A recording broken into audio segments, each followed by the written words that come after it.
Hablamos, compartiendo ideas. El debate colectivo nos permite entender mejor.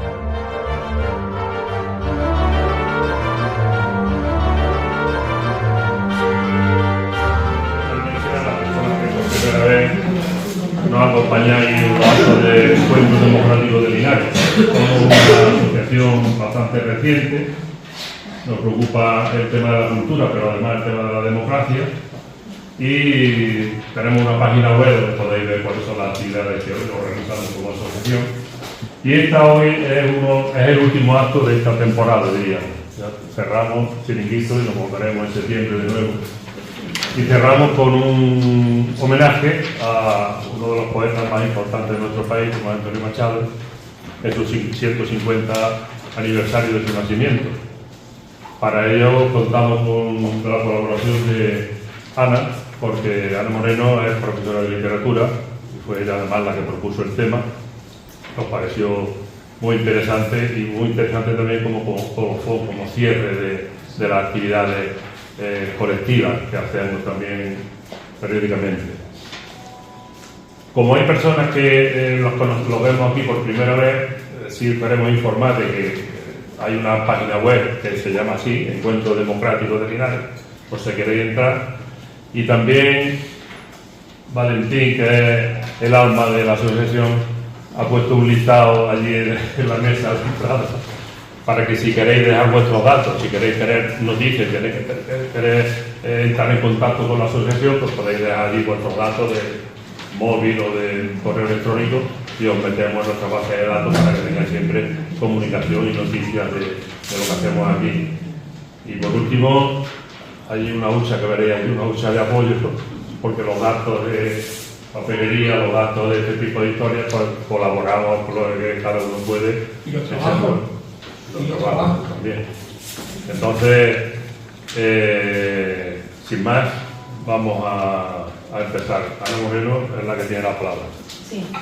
Bueno, yo me voy a subir aquí, porque así os ve mejor a la hora.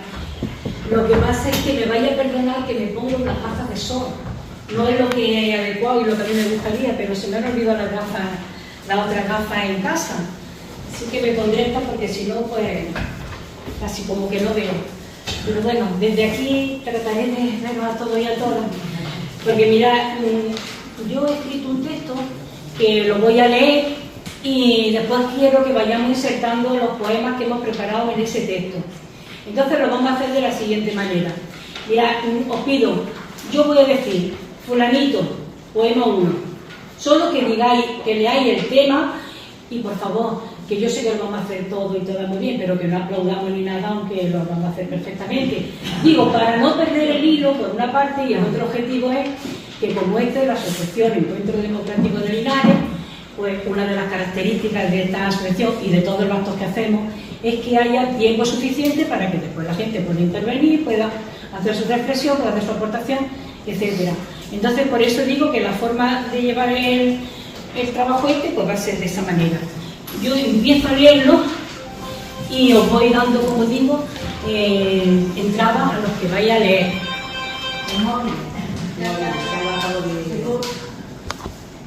Y perdonad que incómoda. Bueno, Antonio Machado es sin duda uno de los poetas más conocidos y reconocidos, más mirados y más queridos también. ¿Quién no ha leído sus poemas? ¿Quién no ha cantado sus versos en las voces de Serrat, de Miguel Ríos, de Rosalén? ¿Quién no lo recuerda cada 22 de febrero y piensa en su muerte en el exilio en Coyú, evocando estos días azules y este sol de la infancia? Pues porque lo queremos y lo admiramos, estamos aquí esta tarde para recordar que este año es el 150 aniversario de su nacimiento y por encima de efemérides y números más o menos redondos, siempre es un buen momento para hablar de Antonio Machado Ruiz, el poeta, el intelectual y el hombre sin decisiones. Nació en Sevilla el 26 de junio de 1975. La infancia en Andalucía, el mar, la luz, la casa familiar aparecen evocados en sus poemas, pero solo vivió en Sevilla hasta los 8 años, porque el abuelo ganó una plaza en la Universidad de Madrid y la familia decidió trasladarse a la capital. Llegaron a Madrid el 8 de septiembre de 1883 y unos días más tarde, Antonio, junto a su hermano Manuel y José, son escolarizados en la institución libre de enseñanza. Estudia bachiller sin mucho éxito, conoce a los artistas y a los intelectuales de la época, admira a Valle Inclán, tiene una breve experiencia como actor, colabora en algún trabajo literario e inevitablemente se siente atraído por la ciudad que ejercía un gran influjo en todos los jóvenes, París. Antonio se fue a la capital francesa, donde ya le esperaba su hermano Manuel, en junio de 1899. Allí trabajaron en un editorial, se relacionaron con Pío Baroja y descubrieron a Verlaine, entre otros escritores del momento. Antonio regresa a Madrid 4 meses más tarde y en abril de 1902 vuelve de nuevo a París por Manuel y allí se reencuentra con otro de los hermanos, Joaquín. Estancia breve también en la capital francesa, porque vuelve en agosto. En este tiempo había estado en contacto con los poetas modernistas, Villespesa, Rubén Darío, Juan Ramón Jiménez, y a final de año tiene en imprenta su primer libro, Soledades. El libro vuelve a imprimirse en 1904 y en 1907 sale con un nuevo título, Soledades, Galerías, otros poemas. Son los años del modernismo en poesía, y Machado conoce a los poetas modernistas ya citados, pero él, que rompe claramente con la vieja poesía, no se echa en brazos de las nuevas tendencias, sino que más bien da un paso hacia atrás, hacia la poesía del romanticismo, melancólica y desgarrada sin estridencia, como encontramos en Becker, tan vivo en Machado.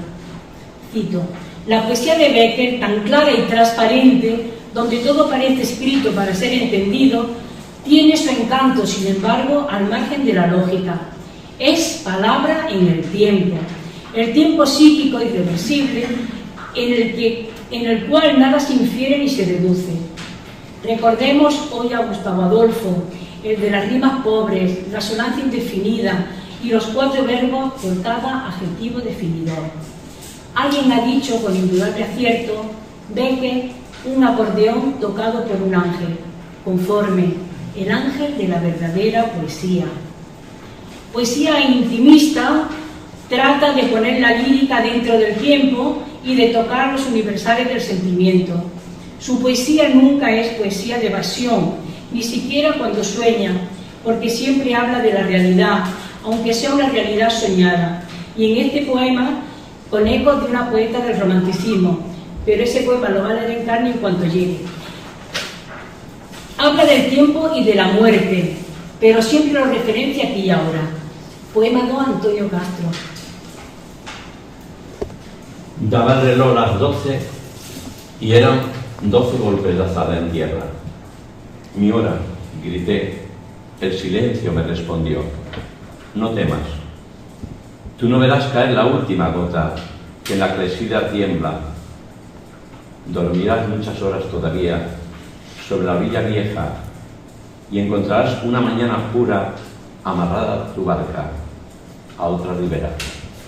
La emoción que expresa es siempre una emoción compartida. Nunca es el poeta en su torre de marfil, ni siquiera en sus primeros poemas más cercanos al modernismo, porque esa voz machadiana, plena de humanidad, es una voz comprometida con su entorno, y se escucha ya en este libro, en el segundo poema de Soledades, ojo, en el año 1909. Valentín, perdón.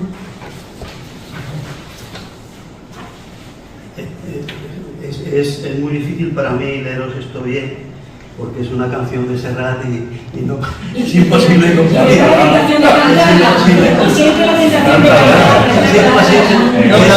Es imposible competir, pero bueno, eso me da la ventaja de que por muy mal que leas, sí que ya conocéis el poema y podéis entender su sentido, ¿no? Voy con ello. He andado muchos caminos, he abierto muchas veredas, he navegado 100 mares y atracado 100 riberas. En todas partes he visto caravanas de tristeza, soberbios y melancólicos, borrachos de sombra negra, y pedantones al paño, que miran, calan y piensan que saben porque no beben el vino de las tabernas. Mala gente que camina y va apestando la tierra. Y en todas partes he visto gente que danzan o juegan cuando pueden y laboran sus 4 palmos de tierra. Nunca si llegan a un sitio preguntan a dónde llegan. Cuando caminan, cabalgan a lomos de mula vieja y no conocen la prisa. Donde hay vino, beben vino. Donde no hay vino, agua fresca. Son buena gente que viven, laboran, pasan y sueñan. Y en un día, como tantos, descansan bajo la tierra. Y volvemos un momento a Soledad en Encarni, por favor. Decía que este poema tiene eco de una poeta del romanticismo que seguramente recordaréis. Yo voy soñando camino de la tarde, la colina dorada, los verdes pinos, las polvorientas encinas. ¿A dónde el camino irá? Yo voy cantando, viajero, a lo largo del sendero. La tarde cayendo está. En el corazón tenía la espina de una pasión. Logré arrancármela un día. Ya no siento el corazón.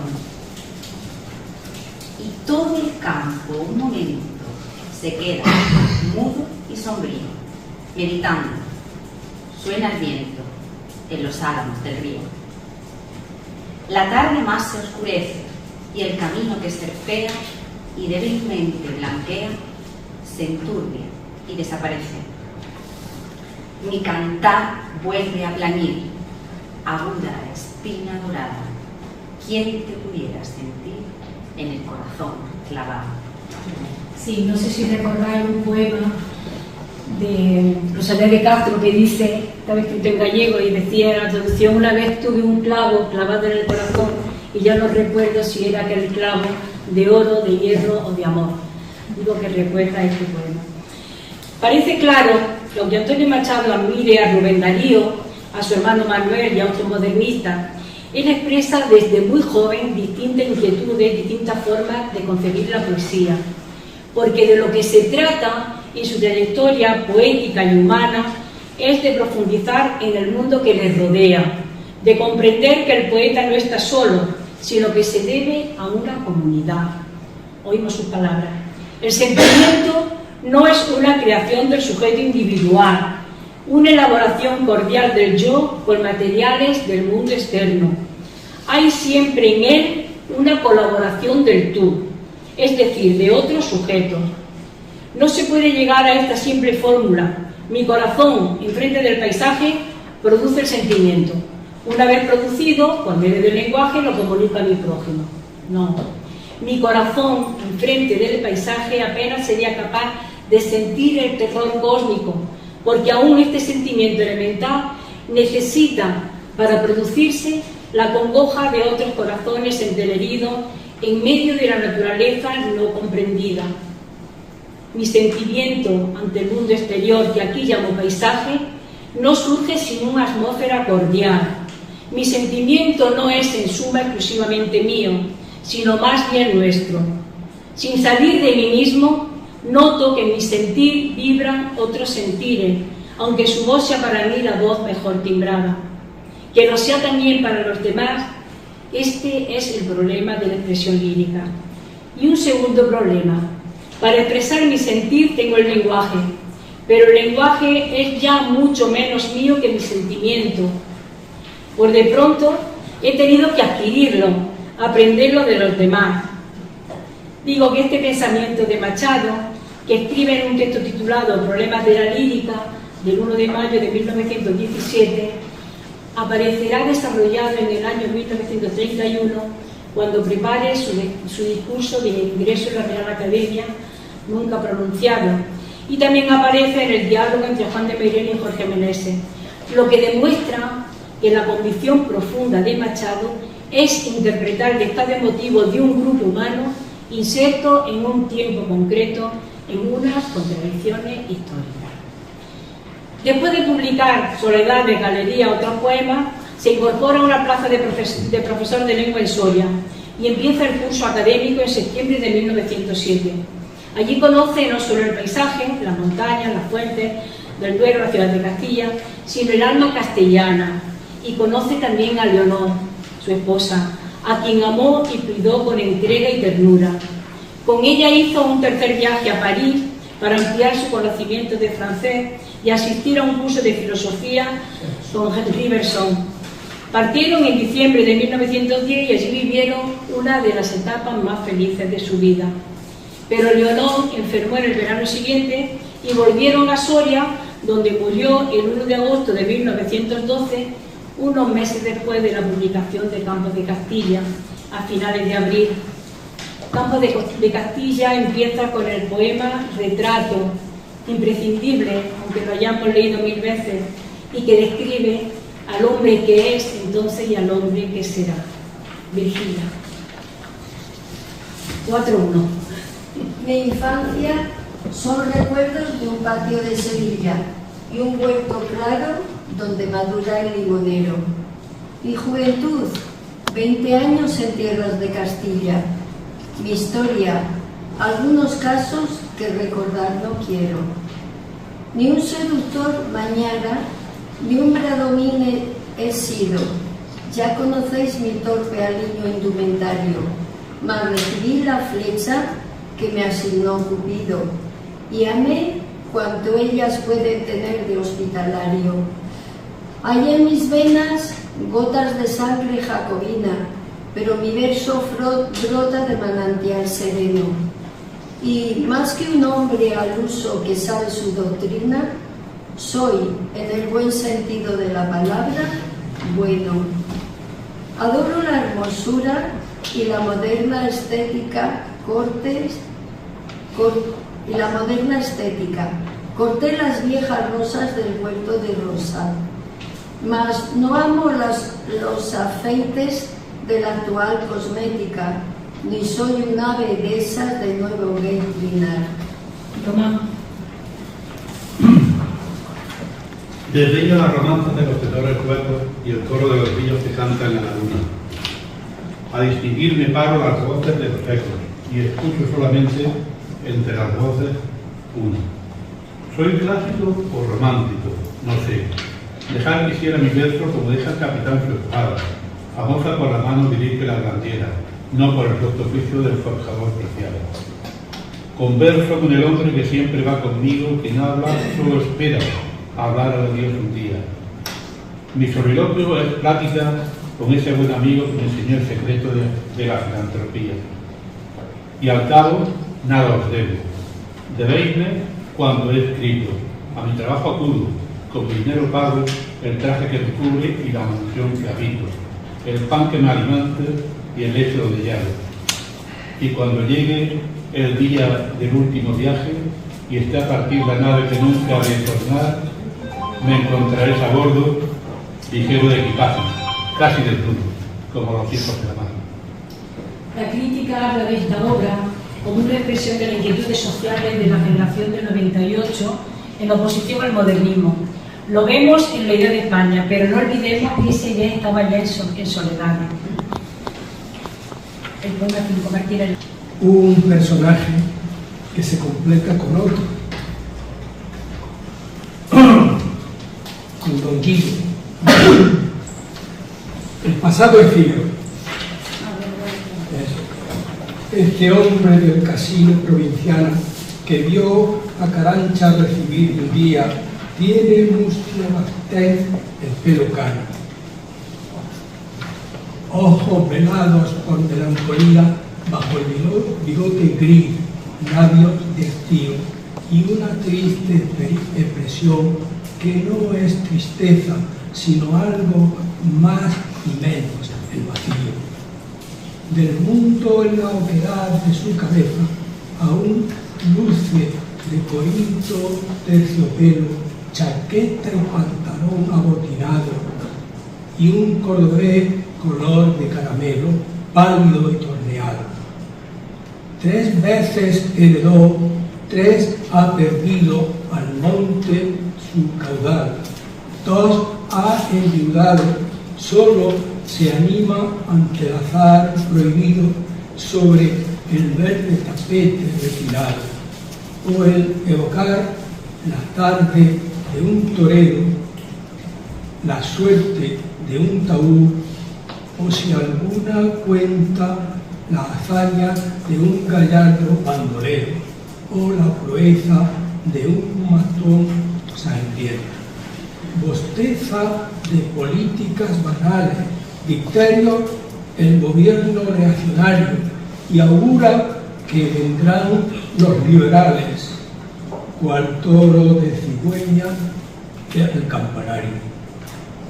Un poco labrador del cielo aguarda al cielo tenue, al cielo teme, alguna vez suspira pensando en su olivar y al cielo mira con ojo inquieto de la lluvia tarda. Lo demás, taciturno, hipocondríaco, prisionero en la Arcadia del presente y aburre. Solo el humo del tabaco simula alguna sombra en su frente. Ese hombre no es de ayer ni es de mañana, sino de nunca. De la cepa hispana no es el fruto maduro ni podrido, es una fruta vana de aquella España que pasó y no ha sido, esa que hoy tiene la cabeza cana. Bueno, podemos decir que el yo de Machado, que había descubierto el tú y el mundo interior desde sus primeros poemas, sigue abriéndose a la realidad que le rodea, a vivir y a sentir el paisaje, la gente, la cultura de cada lugar. No es ajeno este amor por el paisaje a la educación, a la institución libre de enseñanza y a la enseñanza de su maestro Giner de los Ríos. De Giner de los Ríos son estas palabras: doble, por consiguiente, ha de ser el objeto de la creación artística que aspire a vivir eternamente en la memoria de los pueblos. Debe, por un lado, referirse a las leyes necesarias de lo bello, por otro, al carácter de la civilización en que nace. Dos puntos: lo inmutable y lo temporal, lo accidental y lo absoluto, que han de tener en ella representación. Está claro a lo largo del campo de Castilla que para Machado esos paisajes están habitados por personas que viven, que sufren, que trabajan. Hay pobres campos malditos, pero también una naturaleza amable, de álamos y de ruiseñores que dan cobijo a los enamorados. Y hay una esperanza en el hombre del mañana. Hay también un terrible dolor, porque mientras que escribe este libro, el poeta siente que a medida que avanza el año 1912, a su esposa se le escapa la vida. Uno de los pocos poemas escritos durante estos meses es este que va a leer Carmen Tarifa. Al olmo viejo, hendido por el rayo y en su mitad podrido, con la lluvia de aprincioso penal, algunas hojas verdes le han salido. El olmo centenario en la colina que lame el fuego. Un musgo amarillento le mancha la corteza blanquecina al tronco carcomido y polvoriento. ¿No será cual los álamos cantores que guardan el camino y la ribera? Habitado de pardos ruiseñores. Ejército de hormigas en hilera va trepando por él y en sus entrañas hunden sus telas grises las arañas. Antes que te derribe olmo del duelo con su hacha el leñador y el carpintero te convierta en melena de campana, lanza de carro o yugo de carreta. Antes que rompa de hogar mañana, arda tras de una mísera caseta al borde de un camino. Antes que te descuaje un torbellino y tronche el soplo de la sierra blanca. Antes que el río hasta la mar te empuje por valles y barrancas, olmo, quiera notar en mi cartera la gracia de tu rama verdecida. Mi corazón espera también hacia la luz y hacia la vida otro milagro de la primavera. Ya sabemos que no llegó el milagro, llegó la muerte. Jamie, por favor. Una noche de verano, estaba abierto el balcón y la puerta de mi casa. La muerte en mi casa entró, se fue acercando a su lecho, ni siquiera me miró. Con unos dedos muy finos, algo muy tenue rompió.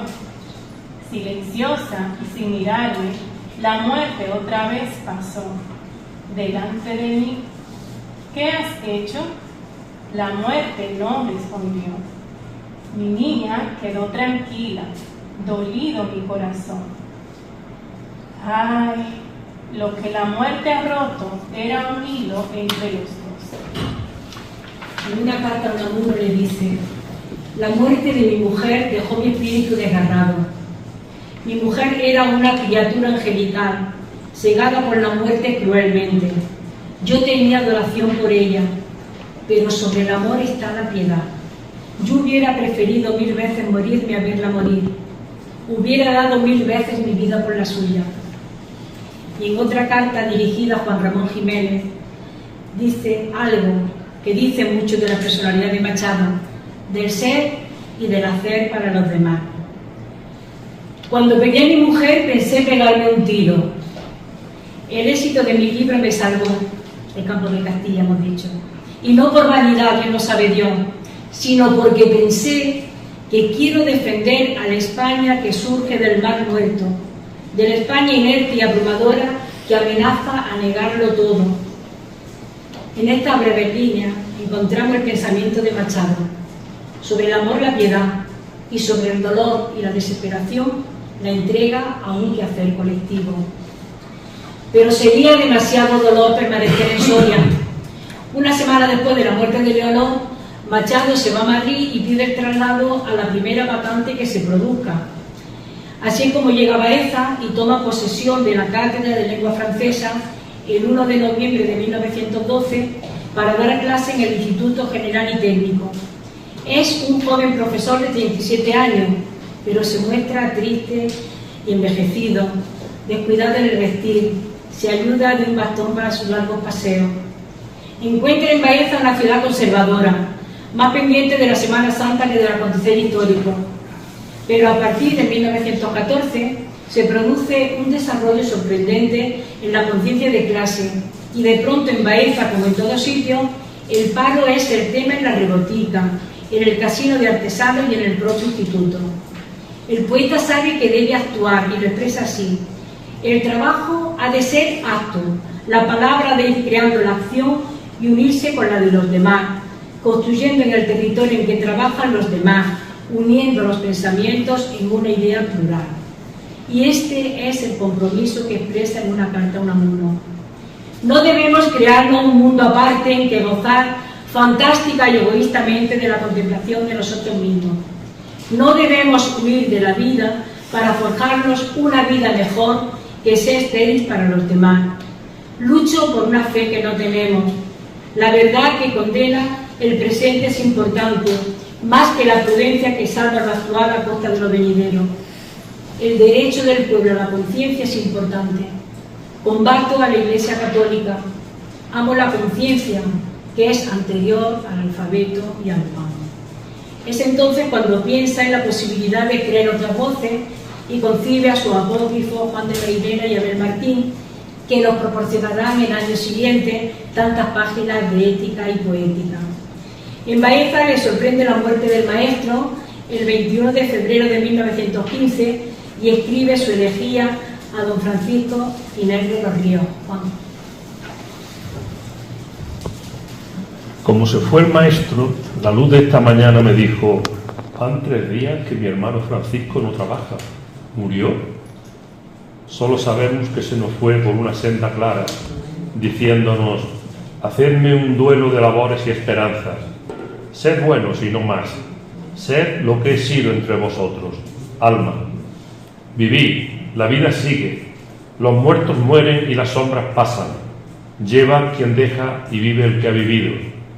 Yunques, sonar, enmudecer campanas. Y hacia otra luz más pura partió el hermano de la luz del alba, del sol de los talleres, el viejo alegre de la vida santa. Oh sí, llevad, amigos, su cuerpo a la montaña, a los azules montes del ancho Guadarrama. Allí hay barrancos hondos de pinos verdes donde el viento canta. Su corazón repose bajo una encina casta en tierra de tomillos donde juegan mariposas doradas.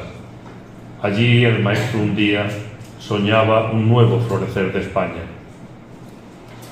Han pasado casi 4 años de la muerte de Leonor y el corazón del poeta se va serenando. En una carta Juan Ramón le dice que el recuerdo de Leonor ya no le incita a la muerte, sino a la vida. En junio de 2016 llega a Baeza un grupo de estudiantes granadinos en viaje de estudio que son recibidos por el director del instituto y saludados por el alcalde. Machado lee un poema en el Casino de Artesanos y un joven granadino llamado Federico interpreta una pieza al piano. Es el encuentro entre Antonio Machado y Federico García Lorca, a quien años después dedicaría la elegía El crimen fue en Granada. En plena guerra mundial se empiezan a fundar sociedades obreras en Córdoba, en Cádiz, en Sevilla, en Granada y en Jaén. Se enfrentan a la burguesía agraria, preparan el Congreso de la Federación Nacional de Obreros y Agricultores y tratan la huelga como presión política. Cada vez se hace más patente el poder de la palabra, que concita voluntades, que traspasa fronteras, que anima la acción. Machado piensa en el futuro, en lo que aún no ha hecho en Baeza. Ha decidido formar parte de la Liga de Educación Política Española que lleva Ortega y Gasset porque le ilusiona luchar por el avance del país, por la igualdad. Reconoce la gran labor de coordinación del movimiento campesino en Córdoba y en Jaén, que solicita la jornada de trabajo de 8 horas y protección de accidentes de trabajo. Está preparando la edición de sus poesías completas y decide que el final del prólogo debe ser un testimonio. Estas palabras: creo haber contribuido a la par que otros poetas a la poda de ramas superfluas en el árbol de la lírica española y haber trabajado con sincero amor para futuras y más robustas primaveras. Elabora una definición de poesía de Abel Martín, teórico de la poesía, como aspiración a conciencia integral, y empieza a construir el otro personaje, Juan de Mairena, los dos artífices del diálogo que había imaginado.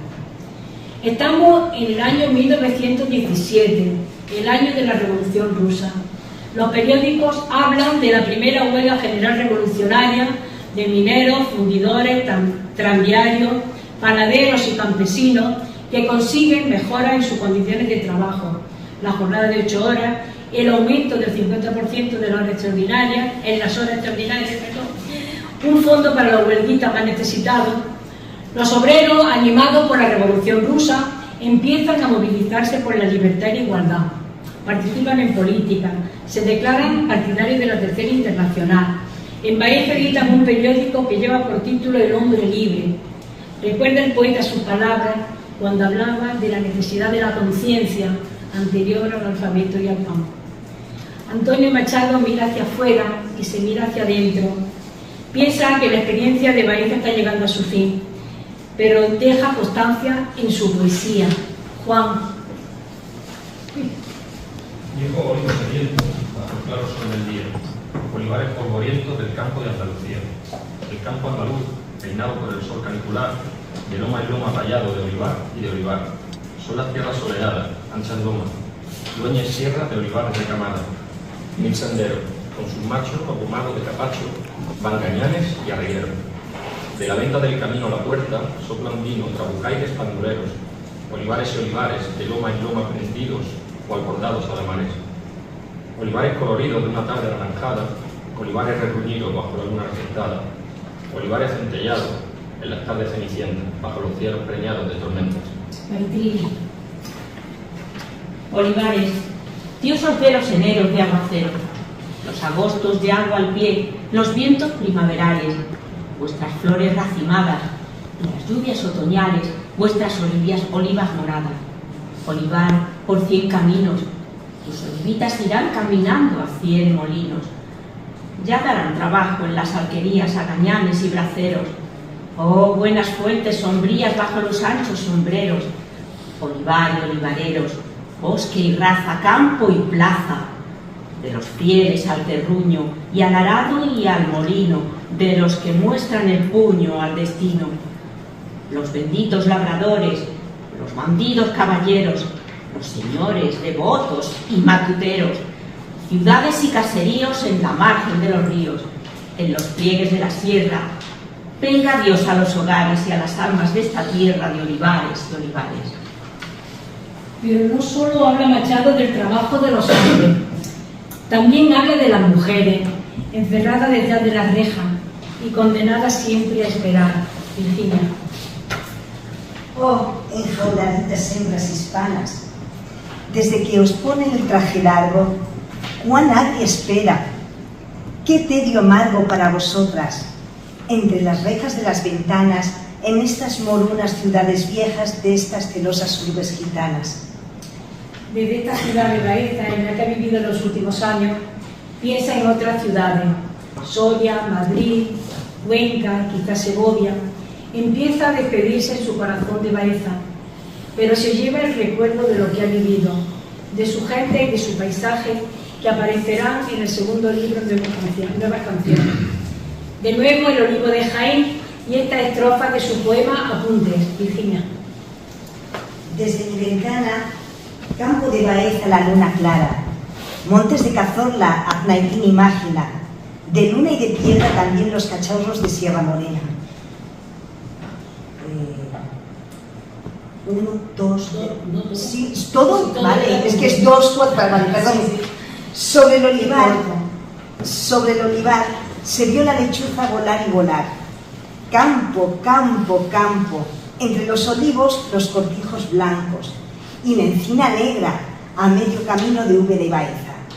Sobre el olivar se vio la lechuza volar y volar. A Santa María un ramito verde volando traía. Campo de Baeza, soñaré contigo cuando no te vea. Machado es consciente de que hay una España que muere y bosteza, pero confía en el esfuerzo, en una pedagogía que obliga a la acción, en una nueva y distinta relación con los otros, con quienes comparte un destino común.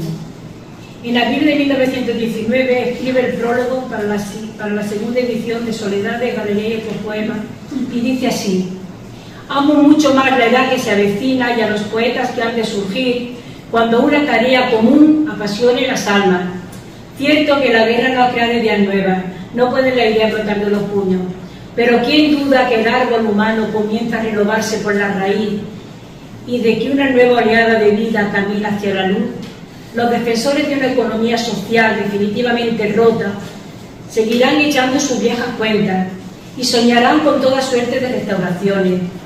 Les conviene ignorar que la vida no se restaura ni se compone como los productos de la industria humana, sino que se renueva o perece. El 26 de noviembre llega a Segovia para tomar posesión de la cátedra de francés. Ella es un gran poeta, conocido y reconocido, pero sigue siendo el hombre sencillo de siempre. Se instala en una pensión de la calle Desamparado, número 11, va a sus clases, pasea por la ciudad, participa en algunas tertulias. En una de ellas participaba el padre de María Zambrano, Blas Zambrano. Viaja los sábados por la tarde a Madrid con su madre y su hermano, colabora en varias publicaciones, El Sol, Luna del Imparcial, la revista España y La Pluma, dirigida por Manuel Azaña. En julio de 1923 sale el primer número de la revista de Occidente de Ortega y Gasset y este número incluye 7 páginas de proverbio y cantares.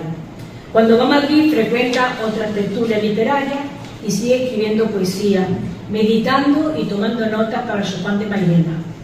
Colabora también en La Voz de Soria y en el año 1922 da su opinión en este periódico en el debate suscitado por Pío Baroja sobre el papel del Estado futuro en la cultura. Planteaba Pío Baroja: producción de alta cultura o difusión de la cultura media. Y Machado dice: no soy partidario del aristocraticismo de la cultura en el sentido de hacer de esta un privilegio de casta. La cultura debe ser para todos, debe llegar a todos, pero antes de propagarla será preciso hacerla. No pretendamos que el vaso rebose antes de llenarse. Pensemos que el contexto de esta palabra es un país con un alto índice de analfabetismo, con grandes figuras de la cultura y una multitud que no tenía acceso a lo más elemental del saber. En el año 1924, en plena dictadura de Primo de Rivera, aparece su libro Nuevas Canciones, que incluye poemas escritos desde 1917 a 1922.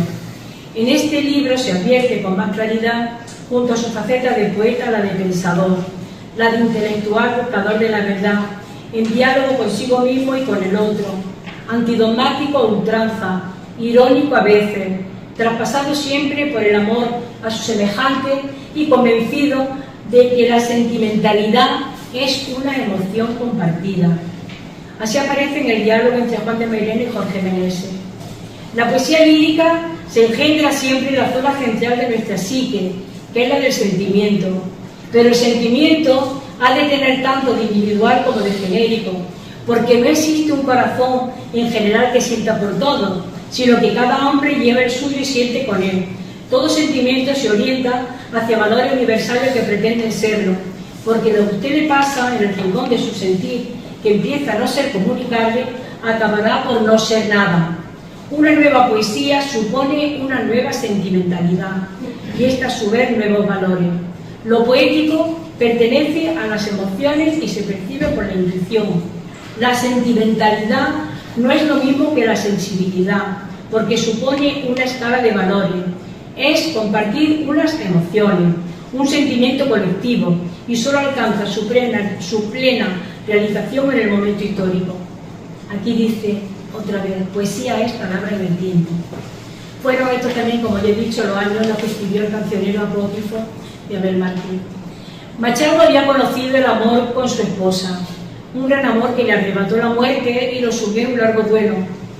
Su recuerdo evocado una y otra vez en sus poemas, pero la vida se abre siempre camino y el amor le sale de nuevo al encuentro en Segovia entre 1927 y 1928. Deja constancia en la revista de Occidente, que publica canciones a Guiomar en el número de julio a septiembre de 1929. Uri. Tu poeta piensa en ti. La lejanía es de limón y violeta, verde el campo todavía. Conmigo vienes, Guiomar, nos sorbe la serranía. De encinar en encinar se va fatigando el día. El tren devora y devora guía y riel. La retama pasa en sombra, se desdora el oro del Guadarrama.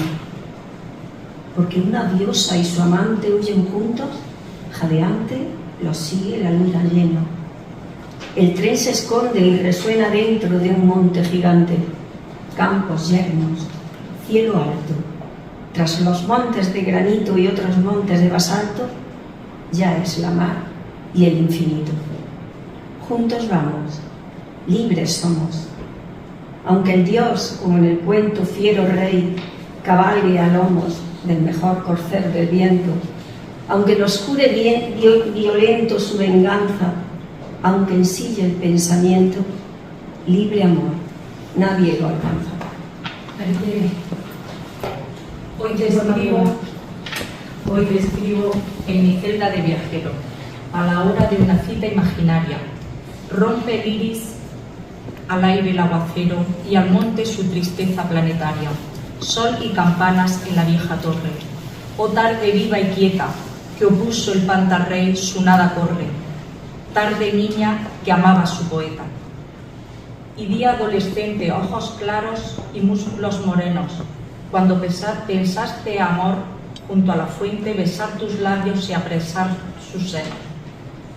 Toda esta luz de abril se transparenta, todo en el hoy de ayer, el todavía, que en sus maduras horas el tiempo canta y cuenta, se funde en una sola melodía, que es un coro de tardes y de auroras. A ti, Guiomar, esta nostalgia mía. Son poemas de amor intenso, apasionado. Como intenso debió ser el amor que sintieron el poeta y la poeta, pues ya sabemos que Guiomar es el nombre que Machado dio a Pilar de Valderrama, una de las mujeres de la generación del 27, tan ignorada hasta hace 4 días como las demás, pero con una obra poética también importante. Machado está en Segovia en el año 1931. Las elecciones municipales del 12 de abril de 1931 dan el triunfo en las grandes ciudades a las candidaturas unidas de republicanos y socialistas, y ante el impulso popular queda proclamada la República. Escuchemos su testimonio. Aquellas horas, Dios mío, tejidas todas ellas con el más puro lino de la esperanza, cuando unos pocos viejos republicanos izamos la bandera tricolor en el Ayuntamiento de Segovia. Recordemos, acerquemos otra vez aquellas horas a nuestro corazón, con las primeras hojas de los chopos y las últimas flores de los almendros. La primavera traía a nuestra república de la mano. La naturaleza y la historia parecen fundirse en una clara leyenda anticipada o en un romance infantil. La primavera ha venido del brazo de un capitán Cantad niñas en corro, viva Fermín Galán. Florecía la sangre de los héroes de Jaca, y el nombre abrileño del capitán muerto y enterrado bajo la nieve del invierno era evocado por una canción que yo oí cantar o soñé que cantaban los niños en aquellas horas. La primavera ha venido y don Alfonso se va. Muchos duques le acompañan hasta cerca de la mar. Las cigüeñas de las torres quisieran verlo embarcar. Y la canción seguía monótona y gentil. Fue aquel un día de júbilo en Segovia. Pronto supimos que lo fue en toda España. Un día de paz que asombró al mundo entero. En el año 1932 se instala en Madrid. Prosigue su trabajo de profesor y colabora en distintos periódicos y revistas. Sigue su relación con Pilar Valderrama, encuentros más o menos breves, poemas en los que sueña su encuentro.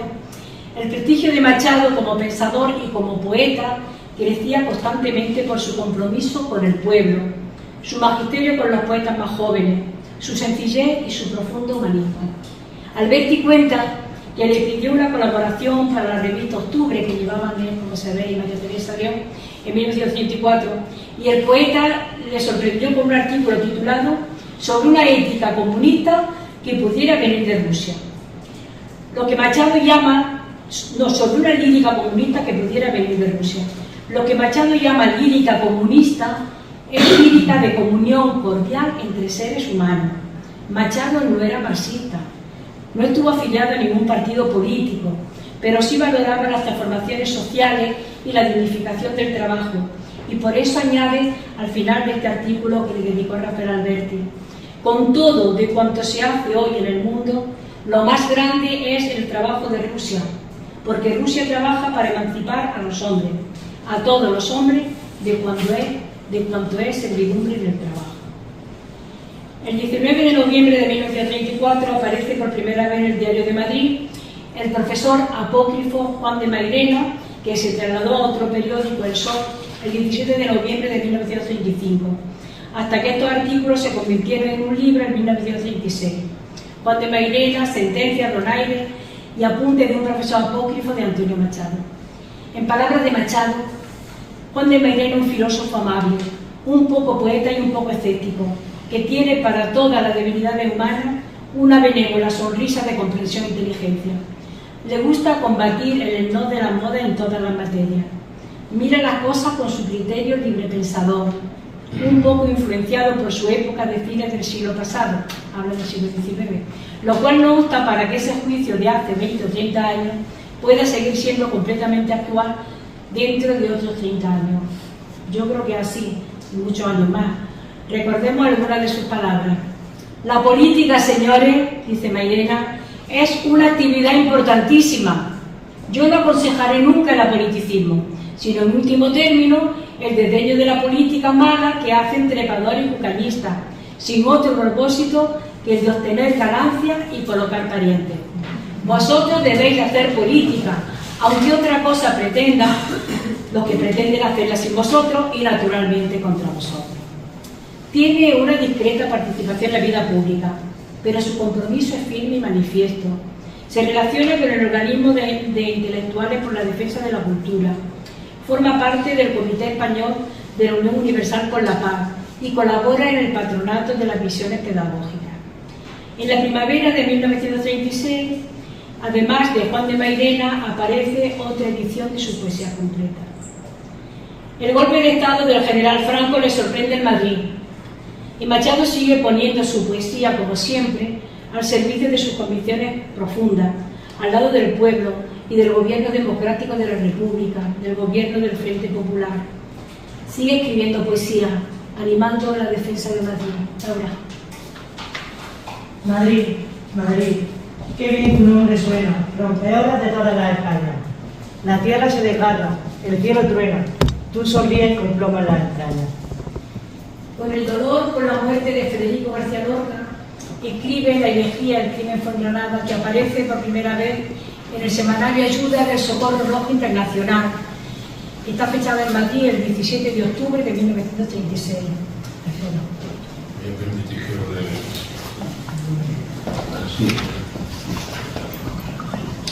El crimen fue en Granada, a Federico García Lorca. 1. del crimen. Se le vio caminando entre fusiles por una calle larga, salir al campo frío aún con estrellas de la madrugada. Mataron a Federico cuando la luz se asomaba. El pelotón de verdugos no osó mirarle a la cara. Todos cerraron los ojos. Rezaron: ni Dios te salve. Muerto cayó Federico, sangre en la frente y plomo en la entraña. Que fue en Granada el crimen, saber, pobre Granada, en su Granada. 2. El poeta y la muerte. Se le vio caminar solo con ella, sin miedo a su guadaña. Ya el sol en torre y torre, los martillos en yunque, yunque y yunque de la fragua. Hablaba Federico requebrando a la muerte. Ella escuchaba. Porque ayer en mi verso, compañera, sonaba el golpe de tus secas palmas, y diste el hielo a mi cantar, y el filo a mi tragedia de tu hoz de plata. Te cantaré la carne que no tienes, los ojos que te faltan, tus cabellos que el viento sacudía, los rojos labios donde te besaba. Hoy como ayer, gitana, muerte mía, qué bien contigo a solas, por estos aires de Granada, mi Granada. Se le vio caminar. Labrad, amigos, de piedra y sueño en el Alhambra un túmulo al poeta, sobre una fuente donde llore el agua y eternamente diga: el crimen fue en Granada, en su Granada. Machado sigue allí. Algún amigo, entre ellos María Teresa León, Rafael Alberti y León Felipe, le plantea la necesidad de trasladarse a Levante. Y Machado parte con su familia a Valencia, acompañado por los soldados del 5º Regimiento. Llegan a Rocafort y permanecen allí desde finales de 1936 hasta abril de 1938. El golpe de Estado de 18 de julio también separó al poeta de Sobada y Guiomar. Ella había salido ese verano de España y estaba en Portugal. Parece ser que le envió una carta de Estoril y Machado le escribió poemas que después se publicaron en Fuera de España. Durante su estancia valenciana, el poeta, a pesar del progresivo deterioro de su salud, escribió sin descanso comentarios, artículos, análisis, poemas y discursos como el que pronunció para la Juventudes Socialista Unificada. Participó en el segundo Congreso Internacional de Escritores para la Defensa de la Cultura, organizado por la Alianza de Intelectuales Antifascistas y celebrado en la capital valenciana, donde leyó su reflexión titulada El poeta y el pueblo, y fue elegido también miembro del Comité Nacional de la Asociación de Amigos de la Unión Soviética. En Rocafort escribió también este poema. Lorenzo. Ya va subiendo la luna sobre el naranjal, luce Venus como una pajarita de cristal, ámbar y merino, tras de la sierra lejana el cielo, y de porcelana morada en el mar tranquilo. Ya es de noche en el jardín, el agua en sus atonares, y solo huele a jazmín, ruiseñor de los olores, como parece dormida la guerra de mar a mar, mientras Valencia florida se bebe de Guadalaviar. Valencia de finas torres y suaves noches, Valencia, estaré contigo cuando mirarte no pueda, donde crece la arena del campo y se aleja la mar de violeta. El Ejército de la República reconoce su trabajo y le expresa su admiración, como podemos leer en unas líneas de esta carta que Enrique Lister le envió en mayo de 1938. Querido don Antonio, desde las trincheras donde se defiende la libertad y la independencia de nuestra patria, con emoción saludo en usted, en nombre de los combatientes del 5º Cuerpo del Ejército, al más digno representante de los poetas, de los artistas que están al lado de España y de su pueblo. Nosotros, obreros y campesinos ayer, combatientes hoy, estamos orgullosos de que nuestro esfuerzo, de que nuestro ardor combativo, de que la sangre derramada en el frente encuentre un eco indiscutible en usted, en su escrito, en sus poemas, en su poesía. En don Antonio Machado, honra y orgullo de la poesía española, leal a su patria, fiel a su pueblo. En él encontramos un estímulo que nos alienta a luchar con más coraje aún. Antonio Machado le respondió con otras cartas, pero también con este poema. Laura. Tu carta, un noble corazón en vela, español indomable, puño fuerte. Tu carta, heroicoliste, me consuela. De esta que pesa en mí, carne de muerte.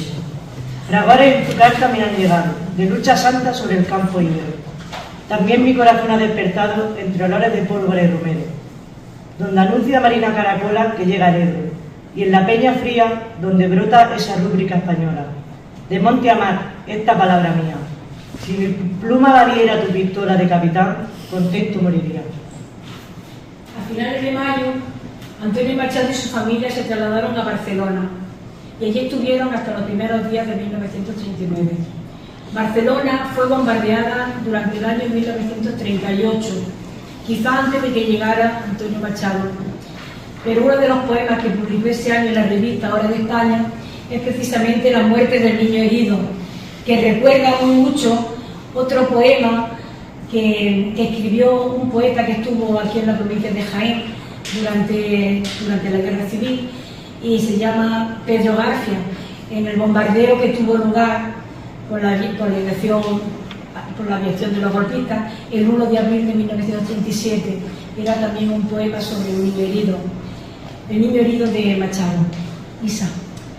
Otra vez en la noche. Es el martillo de la fiebre en las sienes bien vendadas del niño. Madre, el pájaro amarillo, las mariposas negras y moradas. Duerme, hijo mío. Y la manita oprime la madre junto al lecho. Oh, flor de fuego, ¿quién ha de helarte? Flor de sangre, dime, hay en la pobre alcoba olor de espliego. Fuera, la oronda luna que blanquea cúpula y torre a la ciudad sombría. Invisible avión moscardonea. ¿Duermes, oh dulce flor de sangre mía? El cristal del balcón repiquetea. Oh, fría, fría, fría, fría. La noche del 27 de enero fue la última noche que Antonio Machado pasó en suelo español. Salieron de Barcelona en compañía de algunos amigos, Joaquín Sirau, Tomás Navarro Tomás, Carlos Rivas, Corpus Valga, y de una interminable caravana de cientos de miles de españoles anónimos huyendo de España para ir al exilio. Llegaron a Coyún el 29 de enero y se instalaron en Casa Quintana, un hotel modesto convertido hoy en centro de peregrinación universal.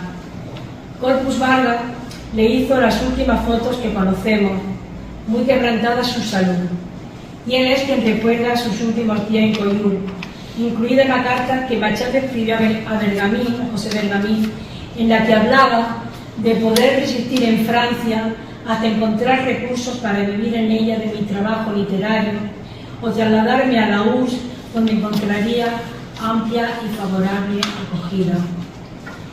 El 22 de febrero a las 4 de la tarde murió Antonio Machado en el exilio francés. Hay un detalle impresionante en la foto que aparecen en ese hotelito en Casa Quintana, que aparecen en las paredes y que recuerdan aquel momento. El ataúd de Antonio Machado descansaba sobre 4 sillas. Dormía en la misma cama que su madre y cogieron el cadáver de Antonio Machado sobre el cuerpo de su madre para meterlo en el ataúd. Al día siguiente fue llevado a hombros de soldados de la República, soldados que estaban detenidos en Francia, pero que les dieron permiso para que hicieran este último homenaje a Antonio Machado. Y fue enterrado en el cementerio de Coyún, solo a unos metros de Casa Quintana, en un nicho que le cedió una familia generosamente. 48 horas después expiraba su madre, doña Ana Ruiz, que siempre dijo que no quería morirse antes de que muriera Antonio Machado.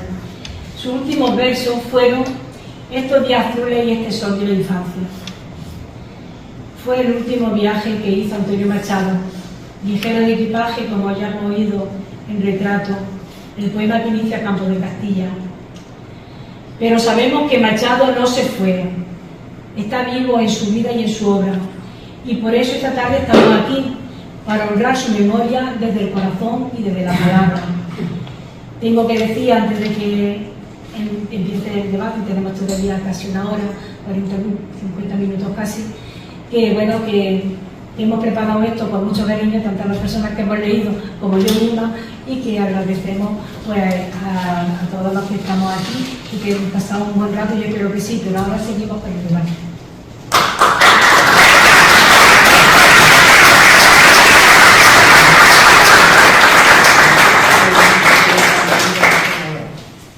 Bueno, si os parece, yo tomo lo que quieran intervenir. Y ya digo que hay que hacer siempre, como decimos en el Partido Democrático de Linares, que haya sitio para hablar, para cambiar impresiones. Así que vamos.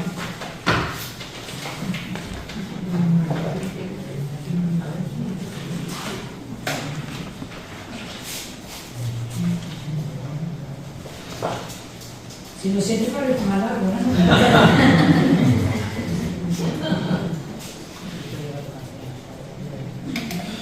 A ver, Jenny. Bueno, primeramente dar las gracias por esta invitación, que no primera vez que leo un poema en altavoz, pero no quería dejar pasar el momento para agradecer. Mi esposo, que está allá atrás, también ha sido cómplice, porque en mi lectura, haciendo mi ejercicio, también fue mi apoyo.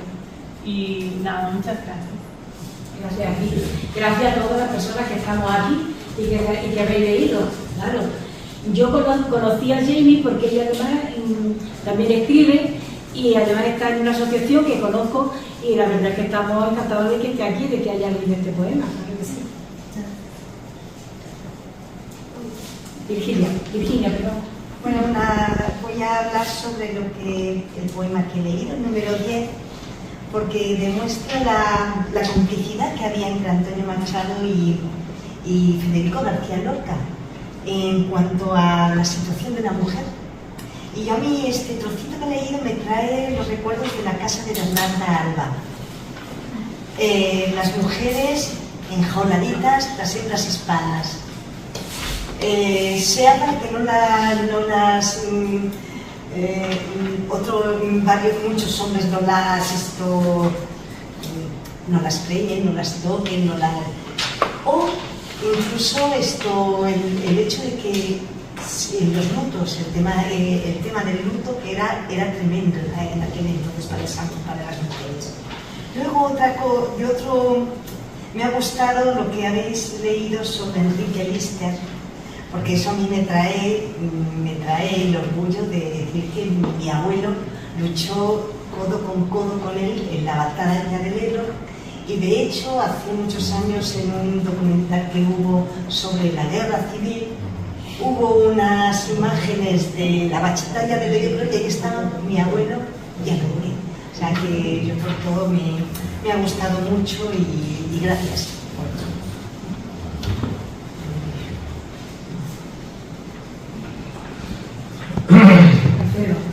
En el capítulo de agradecimiento, yo creo que siempre hay que agradecerle a Serrat el haber convertido a Antonio Machado en un poeta popular.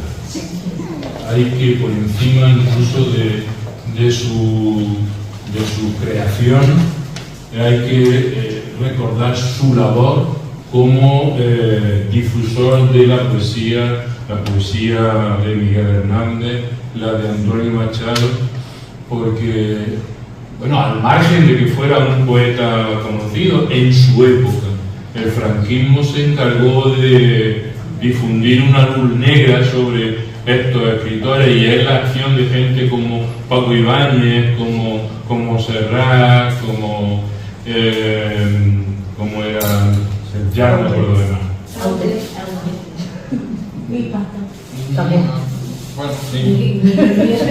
Bueno, de todo esto. Y no está mal. Y de Rosalén también. Y de Rosalén.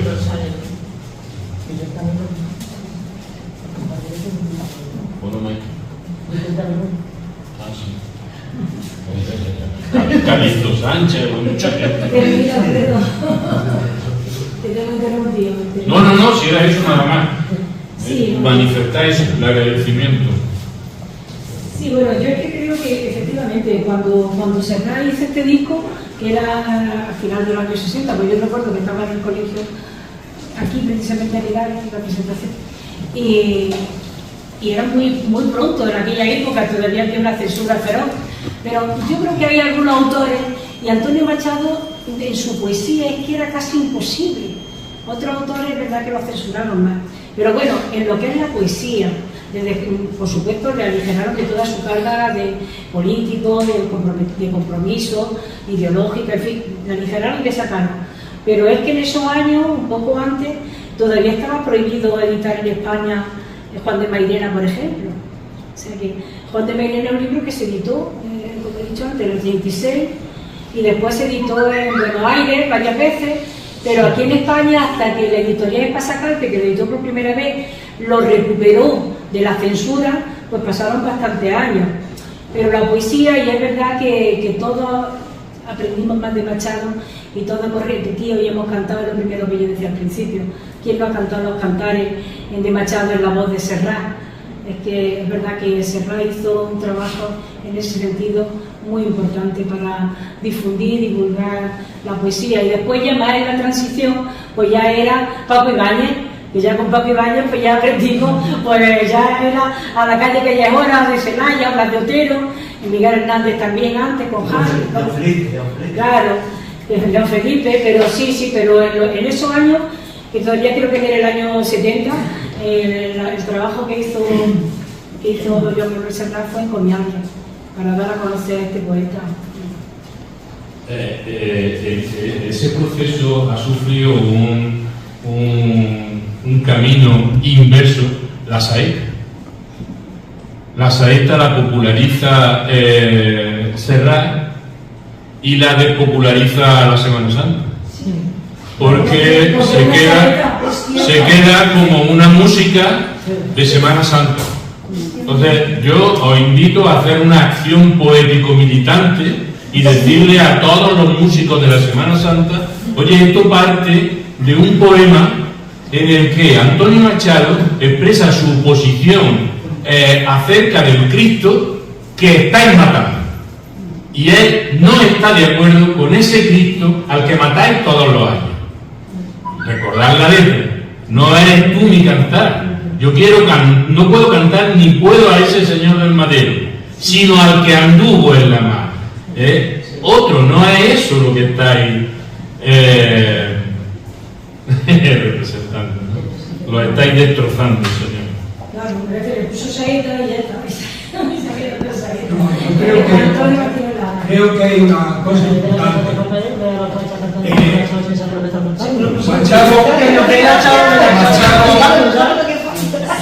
Machado tuvo la suerte de haber nacido de un folclorista importante.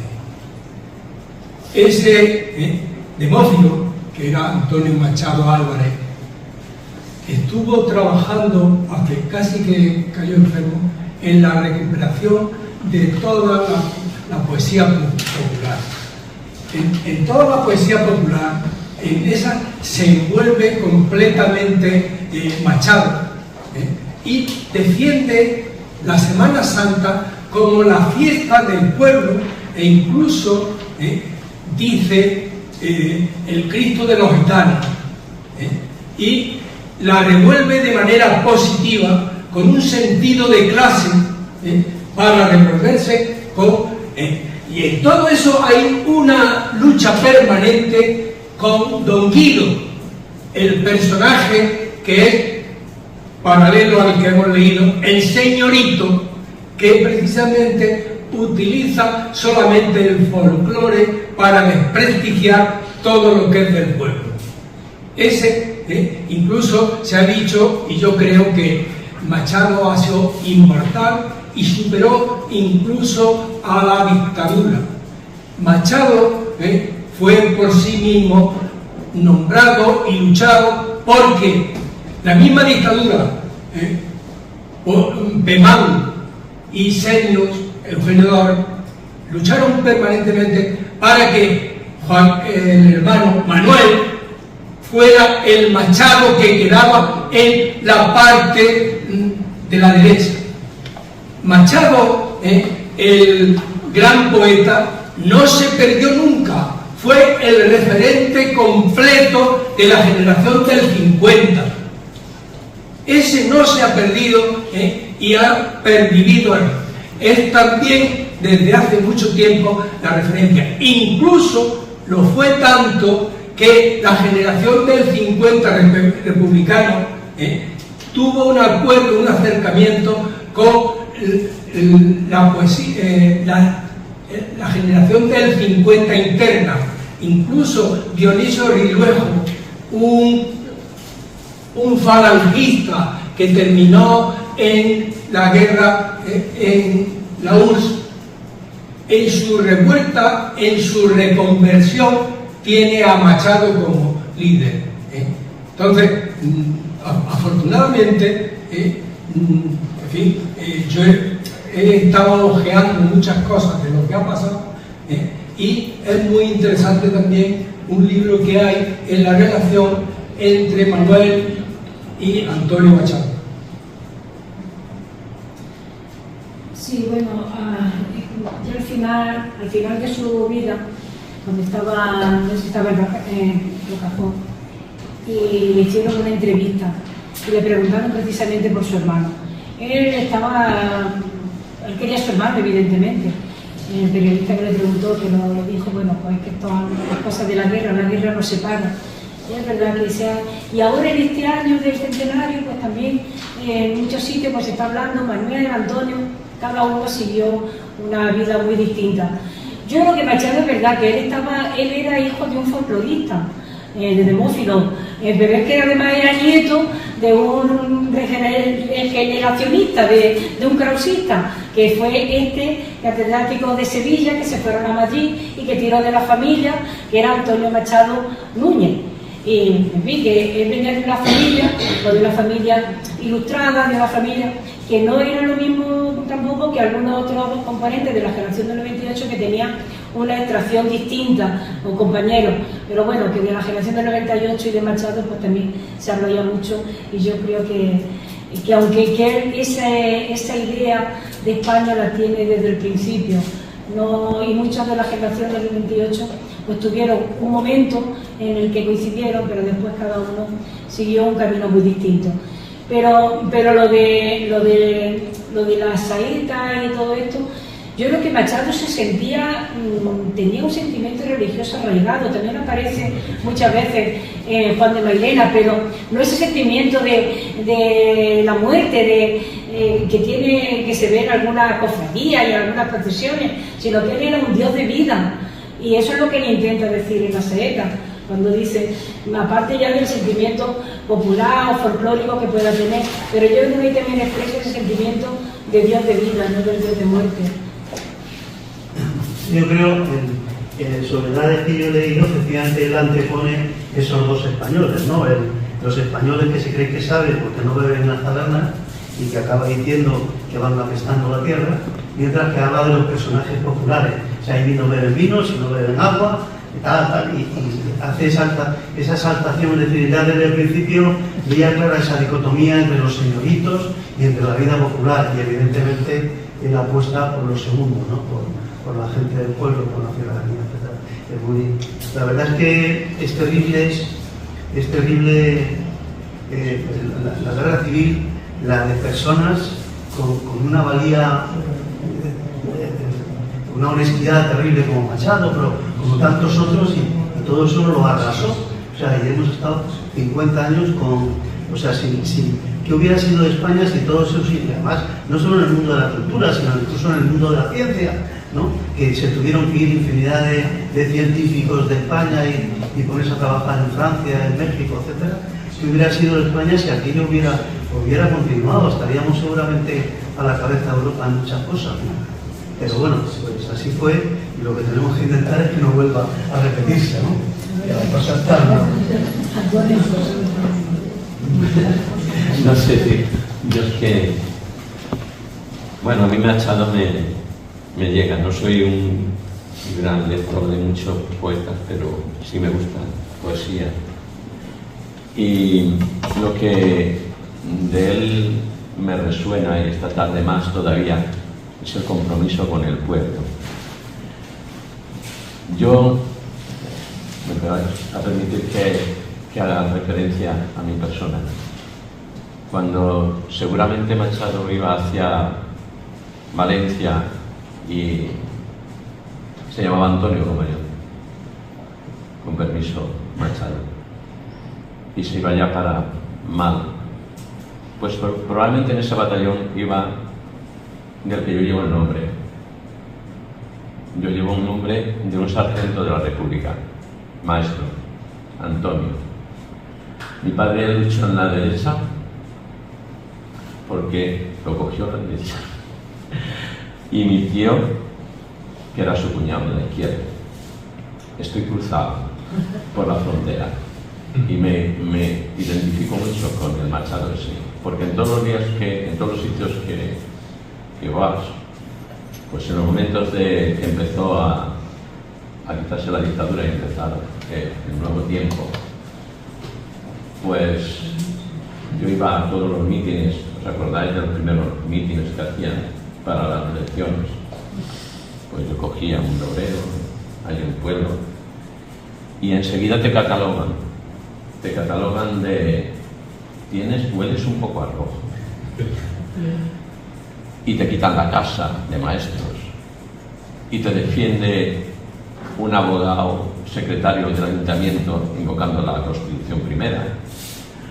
Es decir, de alguna manera la realidad nos cruza por tantos sitios, decía Machado, su hermano, es decir, pero realmente hay algo que te identifica y que no puedes quitártelo, estés en donde estés, y es ese sentimiento de una sociedad injusta a veces, que está sufriendo, que está pasándolo mal, que en este momento es un momento crítico, que resuenan mucho las palabras de Machado cuando dice: hay políticos que se aprovechan de... Suena muchísimo a actualidad. Hubo un milagro, aunque no estaba su mujer, no la puede resucitar, el milagro de tenerlo ahora, de hablarle con él, de poder... Ayer hubo una película muy curiosa, el milagro, que se dan muchas veces milagros a posteriori, y este es un milagro también, de que estemos aquí defendiendo causas a veces, y que amaneceres, y que esperemos amaneceres también. Gracias. Yo creo que es verdad que necesitamos a Antonio Machado, que seguimos necesitando volver a sus textos, leerlo, compartirlo, porque siempre aprendemos de lo que él dice. Fue un hombre totalmente íntegro, además un hombre que su conciencia era una. Él era un hombre del pueblo, un intelectual, un poeta, un trabajador, y no hacía diferencia entre una cosa y otra. Él era, pues, Antonio Machado, un hombre respetado, un hombre que se comprometía con lo que tenía que hacer y que escribía sobre las contradicciones de su momento.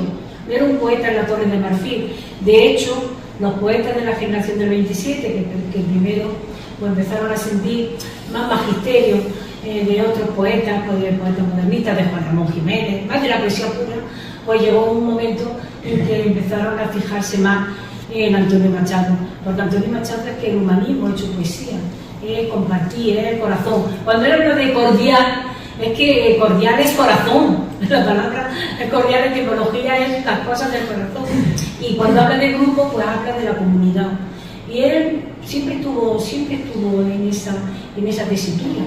Eso fue lo que él más quería, estar con la gente, luchar juntos, compartir juntos, escribir juntos, crear una nueva poesía, crear una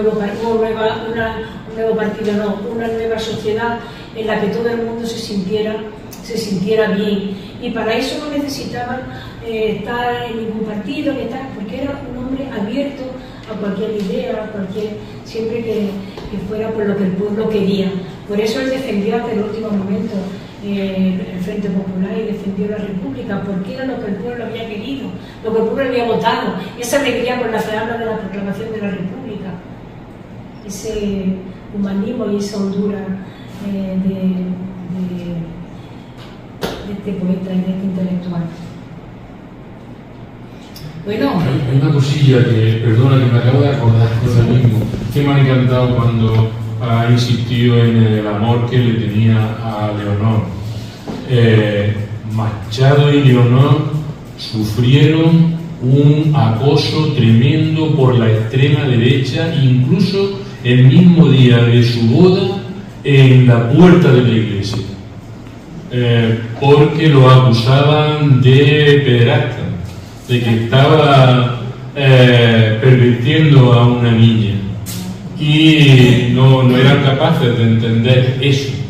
Y además los amigos suyos, Palacio, el director del periódico, insistía en eso, el cariño que le tenía a su esposa. Cuando él escribe lo del Olmo, el grito ese de yo también quiero un milagro, yo espero un milagro, deseo un milagro. Que esa anécdota es interesante, pero no hemos sido los primeros en inventar el acoso, ya lo sufrieron entre otros Antonio Machado y Leonor. Sí, quizás por eso uno de sus testimonios es que una de las etapas más felices de su vida fue los meses que pasó en París con Leonor. Es verdad, ya habla pues de los paseos por el Sena, de todo lo... Y además, mira, Leonor ya había enfermado, ¿no? Pero cuando el libro se publicó, cuando ella estaba viva, Leonor estuvo vigilando el libro de Machado y se lo daba a leer en Campo de Castilla, en fin, que no era una niña, es verdad que era una... Pero ¿cuántas mujeres se casaban entonces muy jóvenes? Pensemos, por ejemplo, de la realeza, que había... En fin, nos puede parecer raro, porque es verdad que ella no había cumplido 16 años y él era todo un hombre ya con una edad, ¿no? Pero parece que la relación que tenían era de un amor intenso. Y él estuvo, bueno, ya lo he visto en la carta a Juan Ramón Jiménez, que él se hubiera quitado la vida, se hubiera pegado un tiro, si no hubiera sido porque tenía un compromiso con él mismo y con la sociedad que quería construir, con el mundo que quería construir. A mí me parece que eso es poner sobre el dolor, poner la piedad y sobre la desesperación, poner el compromiso. Me parece que es una de las grandes lecciones que nos da Antonio Machado. Y no es algo que se extraiga de lo que leemos, sino que está escrito negro sobre blanco en las cartas que le escribía a Unamuno, que era su confidente cuando estaba aquí en Baeza, y a Juan Ramón Jiménez, que también era muy amigo suyo.